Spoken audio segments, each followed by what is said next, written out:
La situation entre la France et l'Algérie risque d'aller vers le pire. Dans les semaines à venir, dans les 3-4 semaines à venir, le scénario de la rupture des relations diplomatiques avec la France, il est sur la table du président de la République, Abdelmadjid Tebboune. On est arrivé à un point de non-retour. On a dépassé l'escalade, on a dépassé la surenchère. L'Algérie risque de ne pas attendre la fin de cet ultimatum. Et elle pourrait, en plein mois du Ramadan, en plein mois de mars, il est possible que le pouvoir algérien décide d'anticiper que la première offensive serait lancée par l'Algérie elle-même et l'annonce de la rupture des relations diplomatiques. Le pouvoir algérien travaille sur une annonce qui consiste à dire on n'a plus de relations diplomatiques avec la France, on va rompre les relations diplomatiques avec la France. Cela signifie qu'il faut expulser l'ambassadeur français qui est à Alger. Que l'ambassadeur français à Alger doit quitter les lieux, doit plier ses bagages et partir. Les résultats catastrophiques sur les populations françaises et algériennes de cette situation ne s'arrêtent pas là. La rupture de relations diplomatiques, elle risque d'aboutir ensuite à d'autres annonces, à d'autres effets, à d'autres conséquences incalculables. La situation entre la France et l'Algérie risque d'aller vers le pire. Le pire que l'on peut qui n'était pas imaginable. Personne, je pense que la situation que je vais vous décrire dans les minutes qui vont suivre, dans les pires des cauchemars, personne ne l'a imaginé. Dans les semaines à venir, dans les 3-4 semaines à venir, un scénario cauchemardesque risque de se concrétiser entre les deux pays. Et ce scénario est à l'étude à Alger. Je sais qu'à Alger, j'ai pu le confirmer au cours de mes investigations, que le scénario de la rupture des relations diplomatiques avec la France, il est sur la table du président de la République, Abdelmadjid Tebboune. Il est sur la table des décideurs algériens. Le scénario, je répète, de la rupture des relations diplomatiques avec la France, il est sur la table des décideurs algériens. L'option de rompre, d'annoncer de rompre les relations diplomatiques avec la France, elle est en train d'être étudiée sérieusement par le pouvoir algérien, par les dirigeants algériens, l'État algérien tout court. On est arrivé à un point de non-retour. On a dépassé l'escalade, on a dépassé la surenchère, on est arrivé à un point de non-retour. Il n'y a que deux chemins aujourd'hui que peuvent emprunter la France et l'Algérie. Ou le chemin de la négociation pour la décrispation et le rétablissement de la normalisation des relations, ou le chemin de la rupture des relations diplomatiques. Il n'y a pas un troisième chemin possible. Pourquoi ? François Bayrou, le Premier ministre français, il a clairement expliqué que la France a donné un ultimatum à l'Algérie.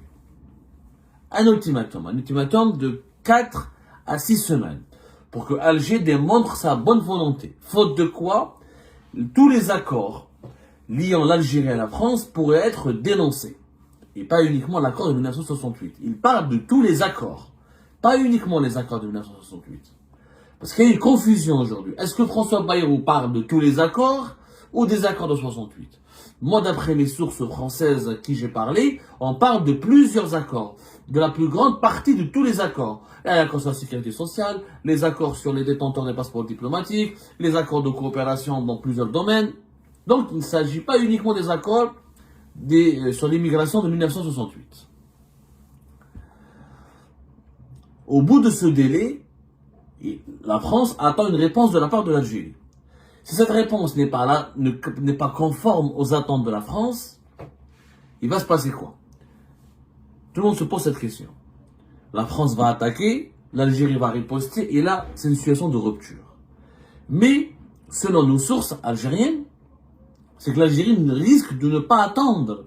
L'Algérie risque de ne pas attendre la fin de cet ultimatum. Et elle pourrait, en plein mois du Ramadan, en plein mois de mars, des réunions de très haut niveau sont prévues, dont des réunions de haut conseil de sécurité, qui englobent l'ensemble des responsables politiques et militaires du pays, autour du chef d'État Abdelmadjid Tebboune et du chef d'état-major de l'armée nationale et populaire, Saïd Chengriha.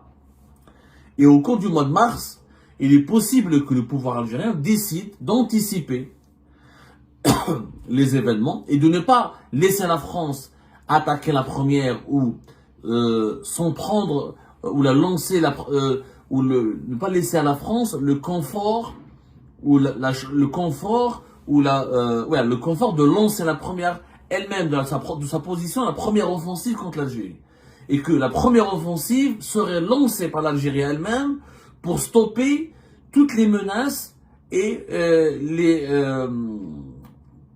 intimidations, ce qui est qualifié par le régime algérien comme intimidation de la part de la France. Quelle serait cette offensive algérienne qui devrait avoir lieu avant même que l'Algérie ne puisse être touchée ou visée par une offensive française au bout de la fin de cet ultimatum lancé par le Premier ministre français? C'est l'annonce de la rupture des relations diplomatiques. Le pouvoir algérien travaille sur une annonce qui consiste à dire: on n'a plus de relations diplomatiques avec la France, on va rompre les relations diplomatiques avec la France. Cela signifie quoi? Cela signifie qu'il faut expulser l'ambassadeur français qui est à Alger. Que l'ambassadeur français à Alger doit quitter les lieux, doit plier ses bagages et partir. Maintenant, une fois que cette annonce est faite, il n'y aura plus d'ambassadeur de France à Alger. Comme il n'y a plus d'ambassadeur d'Algérie à Paris depuis fin juillet 2024. C'est déjà violent, c'est déjà inédit, c'est déjà historique, c'est déjà extrêmement grave. Ça veut dire que les deux pays n'auront plus de relations diplomatiques. Le problème, c'est que cette situation cauchemardesque, les résultats catastrophiques sur les populations françaises et algériennes de cette situation ne s'arrêtent pas là. Parce que la rupture de relations diplomatiques, elle risque d'aboutir ensuite à d'autres annonces, à d'autres effets, à d'autres conséquences incalculables, comme dirait, pour reprendre le terme, du ministère algérien des Affaires étrangères. De quoi il s'agit? Je m'explique.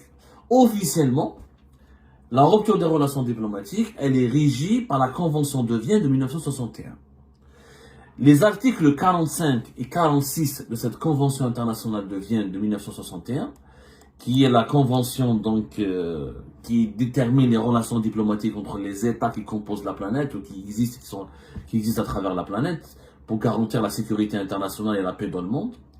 Ces articles disent qu'en cas de lorsque l'État accréditaire doit continuer, c'est-à-dire même en cas de rupture de relations diplomatiques, l'État accréditaire doit continuer de satisfaire ses obligations en matière de respect des immunités et notamment de l'inviolabilité et de la protection des locaux diplomatiques. C'est-à-dire que même lorsque l'ambassadeur de France quitte ou lorsque l'Algérie va demander à l'ambassadeur de France de partir, de quitter le pays lorsqu'elle va le chasser, le siège et les locaux de l'ambassade de France pourront abriter du personnel et ils devront être respectés, inviolables et ni détruits, ni touchés, ni impactés, ni endommagés, ni quoi que ce soit.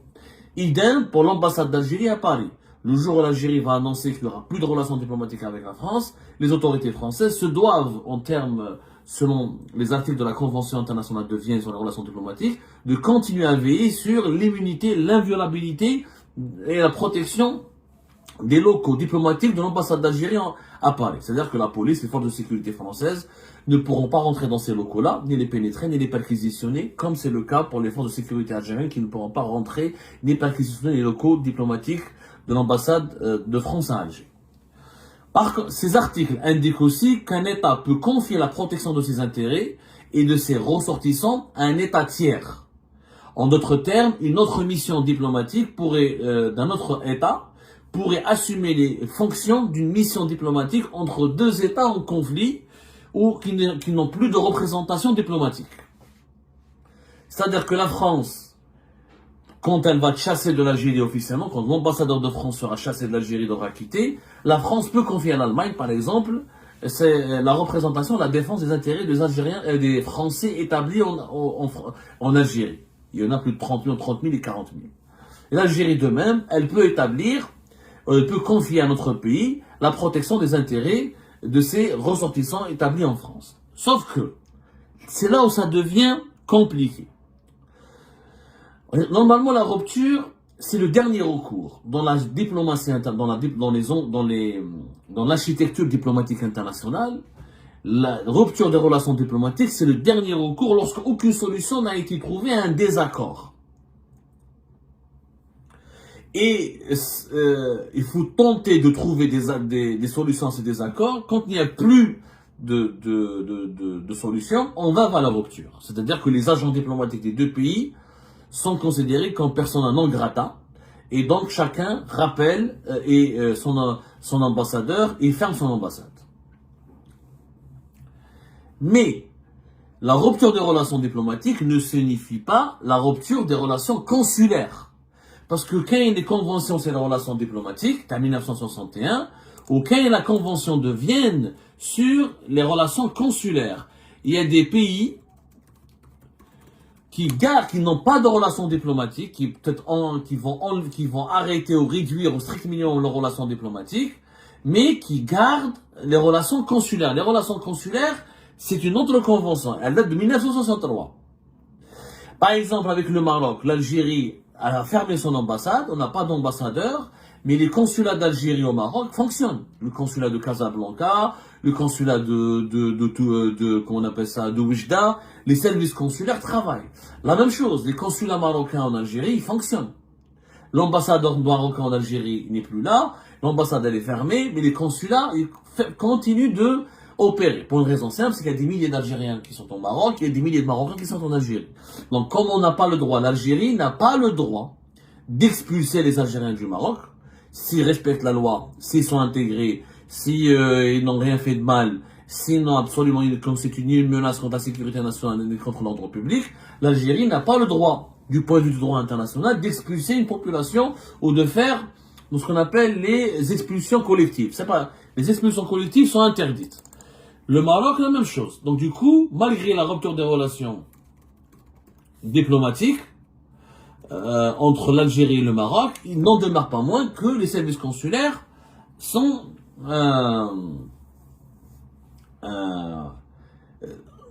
maintenus. Et les Algériens vivent au Maroc et les Marocains vivent en Algérie. Le même problème va se poser pour les Algériens de France. Sauf que, en France, l'Algérie, elle a 20 consulats. Elle n'a pas 1, elle n'a pas 3, elle n'a pas 4, elle a 20 consulats. Cela signifie que il faudra continuer à entretenir ces consulats et ce réseau consulaire, son ambassade. Ce qui est quand même très compliqué. En plus, la France, elle peut, parce que au Maroc, l'Algérie elle a 3 consulats, Rabat, Casablanca et Oujda. En France, nous avons 20 consulats. En France, nous avons une communauté de presque, disons le chiffre, presque 5 millions de personnes.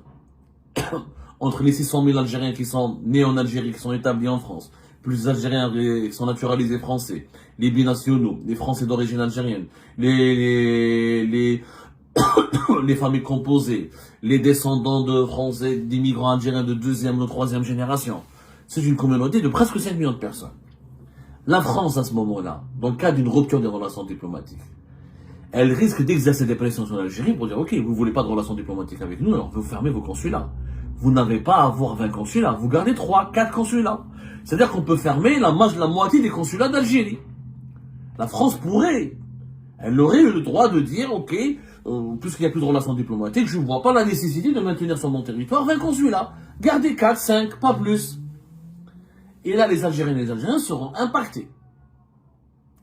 Seront terriblement impactés.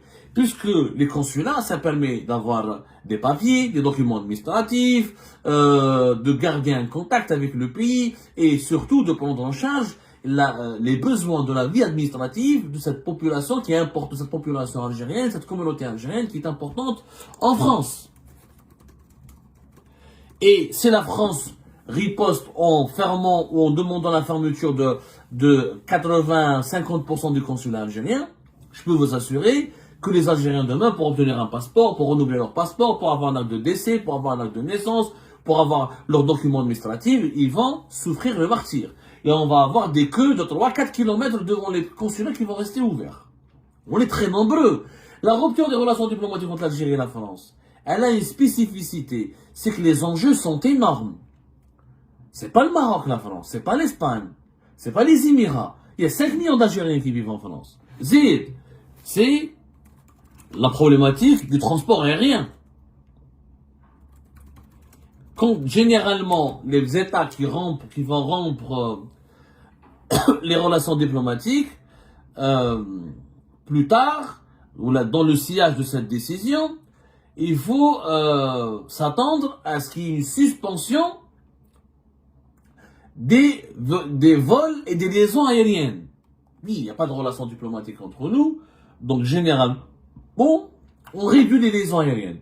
C'est ce qui a été fait entre l'Algérie et l'Espagne. Avec le Maroc, l'Algérie a carrément fermé l'espace aérien. Il n'y a plus d'avions marocains qui devaient... Aucun avion en partance du Maroc ou un avion marocain ne devait traverser le ciel algérien. Ça, c'est une situation radicale et inédite. Est-ce que l'Algérie va fermer ses essentiels aux avions français? La France pourrait faire de même. Le problème, c'est que nous avons presque 5 millions de personnes qui voyagent entre la France et l'Algérie. Fin 2023, 4 millions et quelques passagers, presque 5 millions. Plus de presque 5 millions de passagers entre les deux pays. Algérie, Algérie, elle a transporté presque 3 millions de passagers, 2 800 000 et quelques. On vous donnera les statistiques plus tard, quand ce problème va se poser.